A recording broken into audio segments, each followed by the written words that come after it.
Olá, tudo bem? Hoje vamos trabalhar o tema divisão regional do Brasil e formação territorial do Brasil. São temas que se relacionam e que a gente vai poder discutir um pouquinho, né? Em relação à formação territorial do Brasil, é bom lembrar que o Brasil que temos hoje é fruto de um processo histórico, né? E que se deu ao longo de vários séculos, e envolvendo o colonialismo português, né? E uma série de tratados, né, que Portugal, Espanha, Inglaterra, Holanda, França, né, outros países firmaram ao longo desse histórico aqui na América do Sul, né, onde o Brasil tem uma importância bastante relevante, né, além de ser um gigante territorial, né, ele faz fronteira com praticamente todos os países da América do Sul. Só não faz com o Chile e o Equador, né? São os dois países que a gente não faz fronteira aqui na América do Sul. Mas os demais nós estabelecemos fronteiras. O Brasil tem cerca de 23 mil quilômetros de fronteiras, né? Sendo que 7.300 quilômetros são de fronteiras marítimas, né?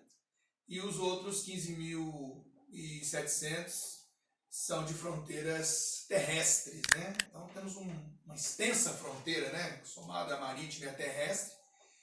E essas fronteiras foram construídas ao longo de nossa história, né? E a própria formação territorial do Brasil foi se definindo, desde a definição do Tratado de Tordesilhas, né? Quando o mundo foi partilhado por Portugal e Espanha, né? E aí essa linha cortava aqui a América do Sul ao centro, né? Parte da América do Sul estava sob domínio português, a outra parte sob domínio espanhol.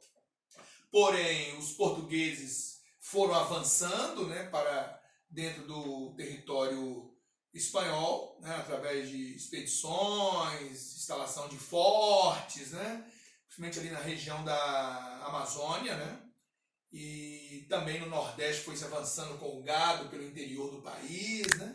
Fato é que mais tarde, no famoso Tratado de Madrid, né?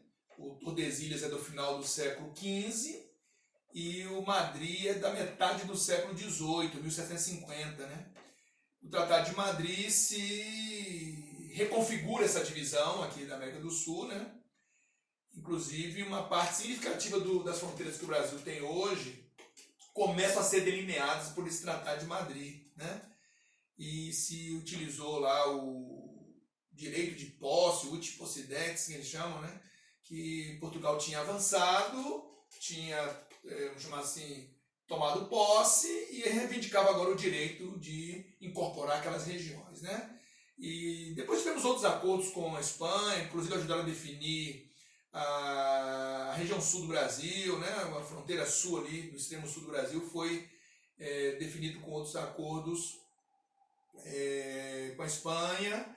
Tivemos acordos também com a Holanda, né, na região ali do Suriname, com a Inglaterra, Grã-Bretanha, na região da Guiana, né, além de acordos com países sul-americanos já independentes, né, como com a Bolívia, com o Peru, com a Colômbia, com a Venezuela, né, mais tarde. Né. Então, assim, o que a gente tem hoje das fronteiras nacionais do Brasil foram definidos ao longo de séculos, né, em acordos, alguns em conflitos, né, ou ameaça de conflito, como tivemos a disputa pela província esplatina, né, que depois se converteu no país Uruguai, né, a solução veio através da conversão daquela província no país que hoje você conhece como Uruguai, né, mas foi uma região disputada ali pelo Brasil e pela Argentina. Tivemos a guerra com o Paraguai, né, que envolveu o Brasil, Paraguai, Argentina, Uruguai, né, o Paraguai era o adversário dos demais, né, e ao final também se ajudou a definir a fronteira hoje entre o Brasil e o Paraguai, né? E, claro, muitos acordos, né? Principalmente na era do Barão do Rio Branco, já no século XX, né? O Barão do Rio Branco, ele foi considerado que ele é o patrono das relações exteriores brasileiras, né? Foi considerado muito hábil, né, nas negociações, nas arbitragens internacionais, né? E praticamente acabou de delinear as fronteiras do Brasil, né? Ele deu o arremate final, chamar assim, né? Se a gente fizesse uma divisão, cerca de 17% das nossas fronteiras foram definidas ainda no Brasil colônia, mais da metade do Brasil Império e cerca de 1/3 na chamada Era Rio Branco, né? Rio Branco esteve no comando das nossas relações exteriores por uma década, né? Na primeira década ali do século XX, né? E deixou sua marca de hábil negociador e que findou delineando definitivamente as nossas fronteiras, né? Bom, o Brasil, a nossa formação territorial, óbvio que antes da chegada dos portugueses havia uma organização territorial aqui de acordo com os grupos humanos, indígenas que aqui viviam, né?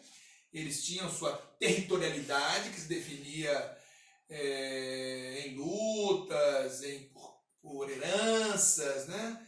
Por avanços e recuos de povos, né? Mas com a chegada dos portugueses se estabelece uma nova organização, né? Vinda da coroa portuguesa.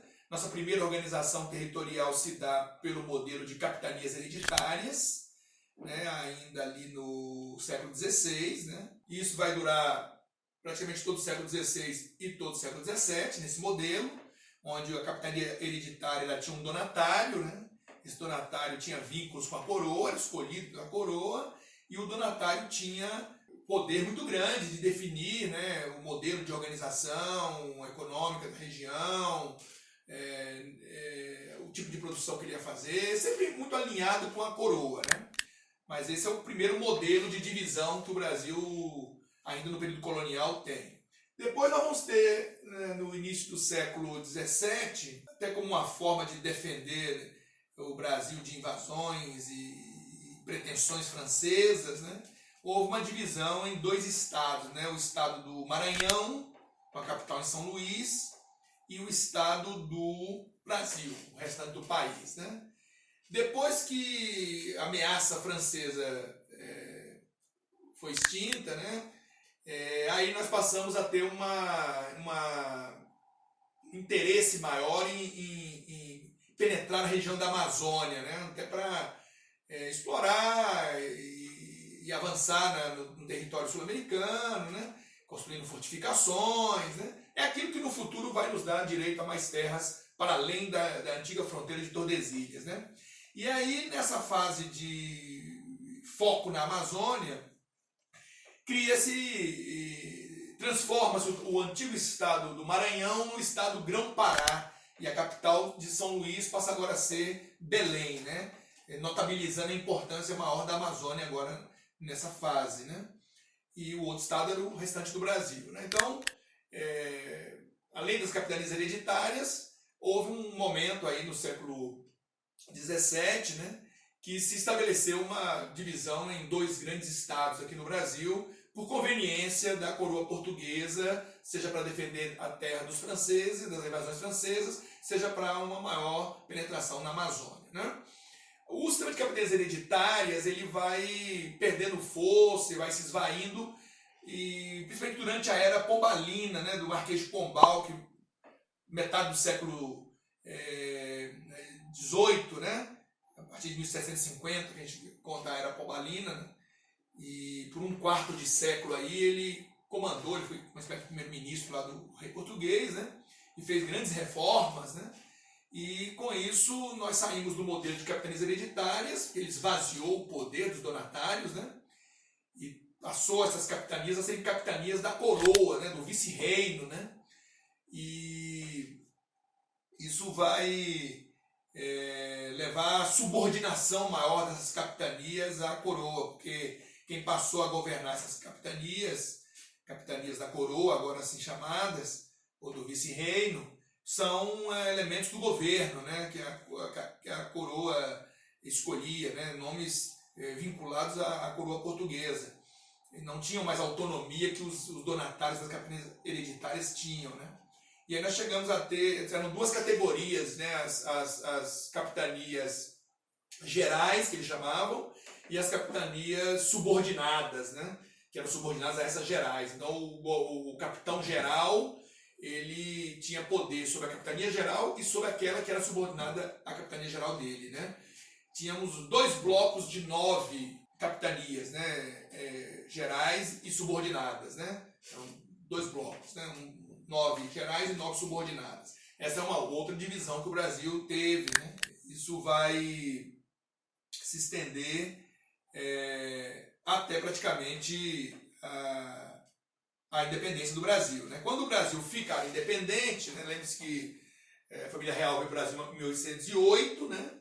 Dom João VI, e em 1822 o Brasil ficou independente e Dom Pedro I se torna, e aí o Brasil entra na fase do Império, o Dom Pedro I se torna imperador brasileiro, e aí capitanias agora viram províncias imperiais, né? É mais uma mudança, mais uma categorização diferenciada dos territórios brasileiros, né? Você sabe que aí o Dom Pedro vai abdicar em 1831, né? E durante 9 anos o Brasil vai ficar sob período regencial, né? Que é até o Dom Pedro II alcançar a maioridade, né? Vai ser o sucessor do Dom Pedro I.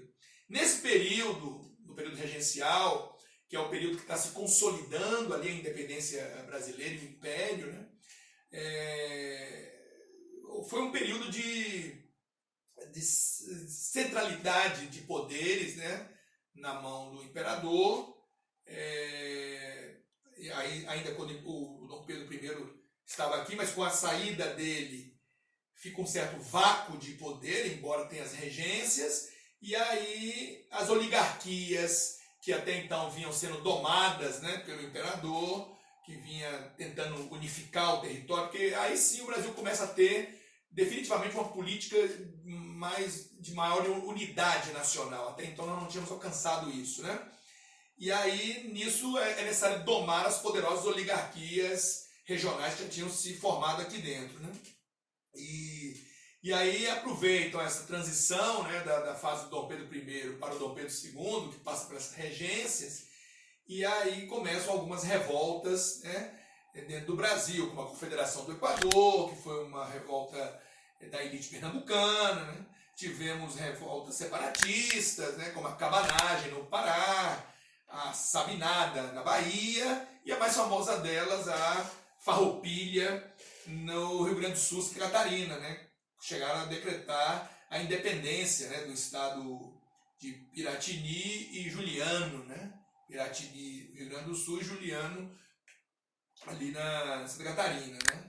Isso tudo a partir de 1835, né? Até 1845, mais ou menos nesse período, esse final de primeira metade do século XIX, o Brasil fervilhou aqui, né? Em revoltas, em movimentos separatistas, em insurreições contra o governo central. Mas isso tudo foi, a custa às vezes de muito sangue, foi abafado e sufocado, né? E manteve-se a unidade. E aí o Brasil segue um caminho unitário. Nós não tivemos o destino da América Espanhola, que foi toda fragmentada em vários países, né? Você tem aí Venezuela, Colômbia, Peru, Chile, Equador. Nós não tivemos esse mesmo destino. O Brasil conseguiu se manter unido, né? Nós estamos falando de fronteiras, né? E é bom que você saiba que a fronteira é aquela delimitação do espaço geográfico onde você exerce a soberania do Estado Nacional, né? O Estado Nacional é uma instituição que a própria sociedade criou para representá-la, né? Formação dos Estados Nacionais modernos, que se deu lá na Europa a partir da crise feudal, né? O feudalismo é aquele sistema fragmentado, baseado na divisão da sociedade em estamentos, né? E associado à propriedade da terra, que tinha uma nobreza, né? Que detinha poder, né? Sobre as terras e sobre o que se produzia sobre ela, e isso tudo caiu por terra com a crise feudal e deu origem aos Estados Nacionais modernos, que tem a ver com a ascensão burguesa, né? Que se associou com a nobreza, e aí se organizou o Estado moderno, delimitando fronteiras, instituindo poderes para esse Estado Nacional, que passou a dividir o poder, né, em 3 instâncias, né, o Legislativo, o Executivo e o Judiciário, né, e esse mesmo Estado ele exerce seu poder através das leis, né. As leis são criadas para viabilizar o exercício do poder pelo Estado Nacional. e cabe ao Poder Judiciário garantir a aplicação dessas leis, e caso haja sublevações, resistências diante das leis, cabe ao poder também do Estado, o poder de polícia que ele tem, né? O monopólio da força, né? Cabe ao Estado para que os cidadãos sigam as leis daquele Estado e mantenham-se organizado e de forma civilizada se organize, né? E as fronteiras, elas são demarcadas a partir de processos históricos, econômicos, demográficos, né? Negociados ou até mesmo, muitas vezes, disputados em grandes conflitos, né? E a partir daí você tem 3 estágios, né, para definições das fronteiras. Primeiro você define a fronteira, né? Depois isso passa por uma série de debates, discussões e parâmetros que são estabelecidos e acordados. Depois você delimita a fronteira, aí é um trabalho cartográfico, né? Você precisa definir exatamente essa linha de fronteira através de documentos, mapas, cartas e planos, né? E por fim você demarca, né? Então você define, delimita e demarca. Aí a demarcação já é um processo físico, de estabelecer marcos, né, no chão, né, pontos de referência concreto para você saber onde começa um espaço e termina o outro. Porque as fronteiras dividem espaços legais, né, espaços legais distintos, né? E os cidadãos precisam respeitar essa fronteira. Tanto para sair como para entrar nelas, você precisa de autorização dos 2 lados, né? Então, basicamente, nós estamos falando de fronteiras, definição de fronteiras do Brasil, né? Nós estamos falando dessa entidade aqui que eu acabei de explicar, né? Ok, pessoal? Então, a gente já está aí chegando dentro do século XX, né? A era do Barão do Rio Branco, onde o Brasil definitivamente define suas fronteiras e transitamos do Brasil colônia para o Brasil império e agora do Brasil império para o Brasil república, né? No final do século XIX. E temos a primeira fase da República, a República Velha, que vai de 1889 a 1930, né? Que é uma fase em que o Brasil vai aumentar a autonomia das províncias nessa primeira fase republicana, né? E vai também fortalecer muito as oligarquias, né? É uma fase em que o poder central perde força, essa primeira etapa da República Brasileira, a República Velha, né? Até então o poder estava muito centralizado e ele agora vai se descentralizar com a maior autonomia das províncias, né? E isso vai promover as oligarquias, né, vão ganhar espaço e força junto ao governo central, né, com o enfraquecimento dele, com maior autonomia das regiões, das províncias, dos estados. O que é que vai acontecer? As oligarquias mais poderosas vão monopolizar, vamos chamar assim, as sucessões presidenciais, né? Nesse período da República Velha, de 11 eleições, 9 foram vencidas ou por indicados por Minas Gerais ou por São Paulo, a famosa política do café com leite, né? Essa gangorra de poder que se deu nesse período por esses 2 estados poderosos, né? Tanto na pecuária como na cafeicultura, né? Por isso que o nome café com leite, né? Quem vai romper esse ciclo é Vargas, né? A partir da crise de 29, a crise do café, a decadência desse modelo monoexportador, né? Nós teremos a chegada do Vargas ao poder, e que vai levar depois ao Estado Novo, em 37, né? E ele vai estabelecer-se e vai centralizar poder, promover uma maior integração nacional. Inclusive, durante o governo dele, nasce o IBGE, né? O Instituto Brasileiro de Geografia e Estatística, que derivou do Instituto Nacional de Estatística, né, que tinha sido criado em 36, o IBGE oficialmente nasceu em 38, a partir do decreto que foi publicado, né? Antes dele existiu o Instituto Histórico e Geográfico Brasileiro, ainda no Império, né? Mas o IBGE que nós conhecemos hoje nasceu a partir de 1938. Né? O IBGE gosta de comemorar a data de 36, porque o embrião dele é o Instituto Nacional de Estatística, que é de 36, né? Foi criado em 34 e estabelecido em 36. E o IBGE foi criado oficialmente em 38. E a partir daí o IBGE vai ser um órgão muito estratégico do governo, vai ser um instrumento técnico-científico, né? Vai aparelhar o Estado com informações para poder melhorar a gestão do Estado, a criação de políticas públicas, né?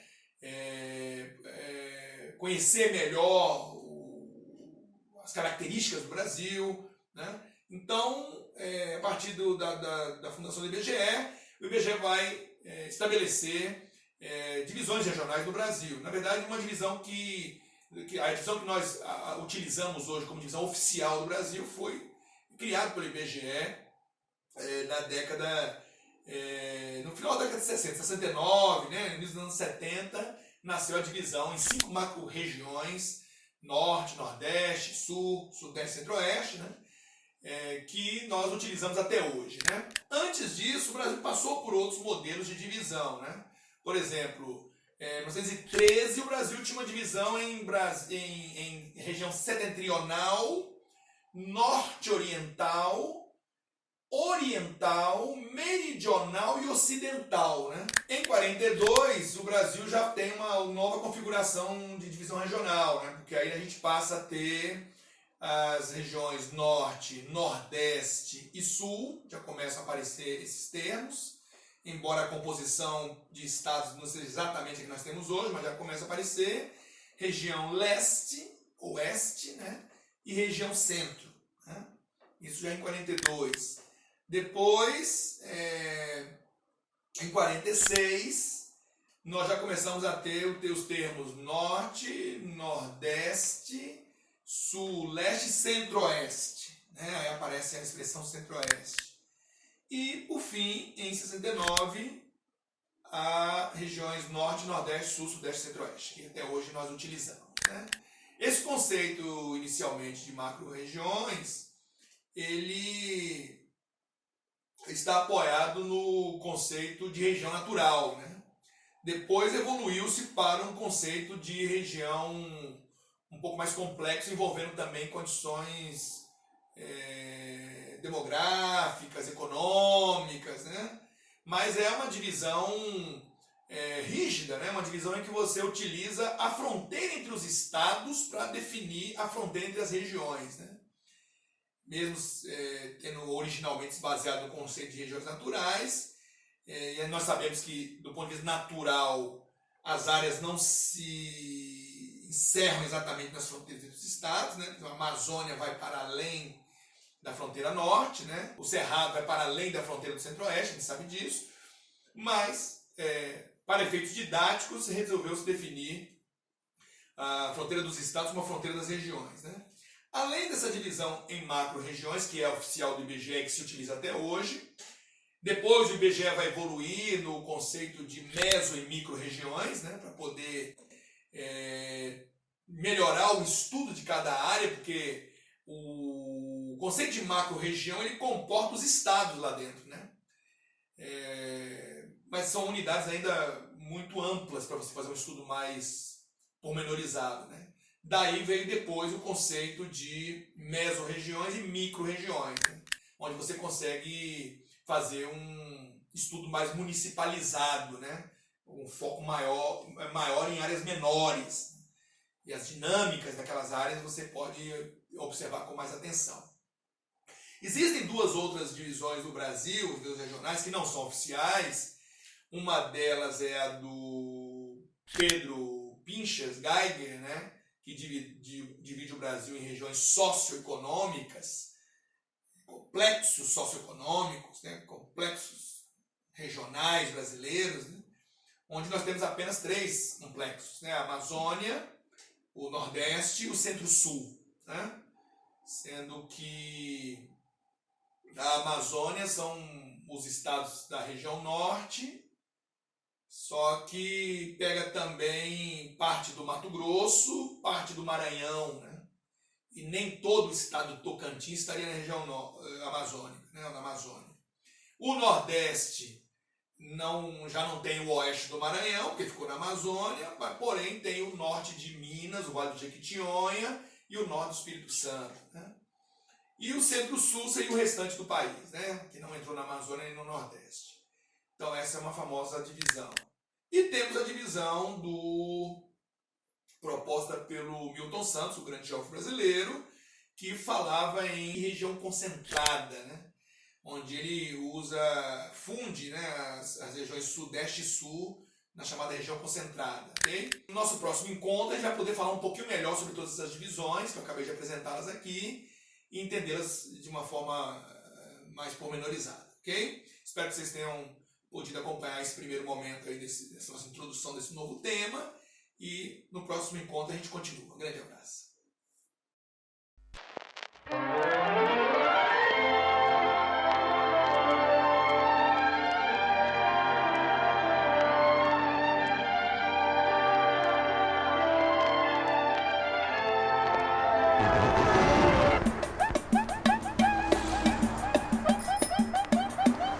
Brasil, meu Brasil brasileiro.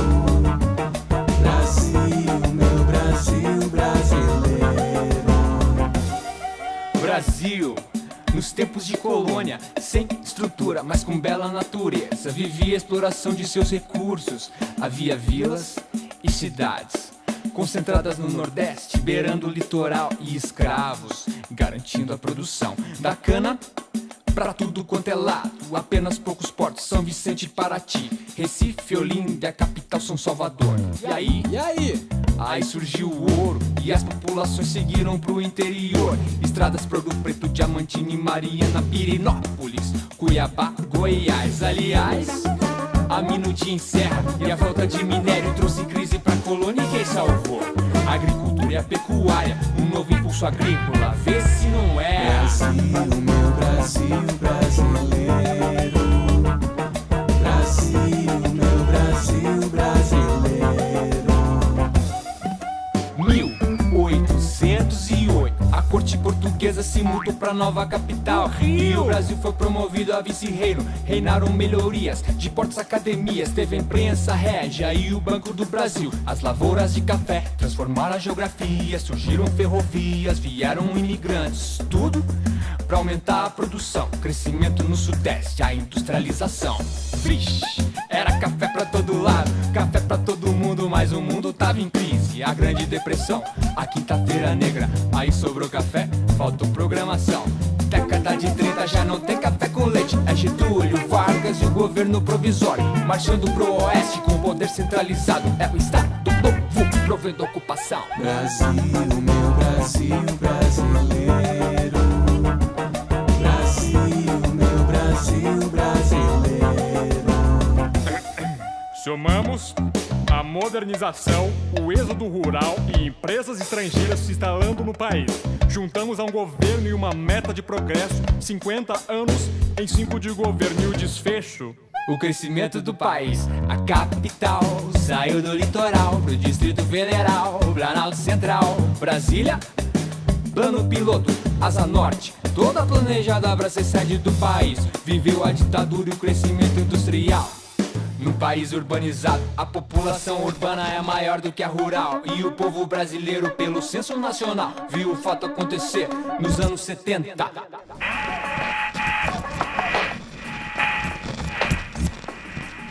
Uma explosão urbana, cidades que não param de crescer. Aumenta cada dia o crescimento vertical.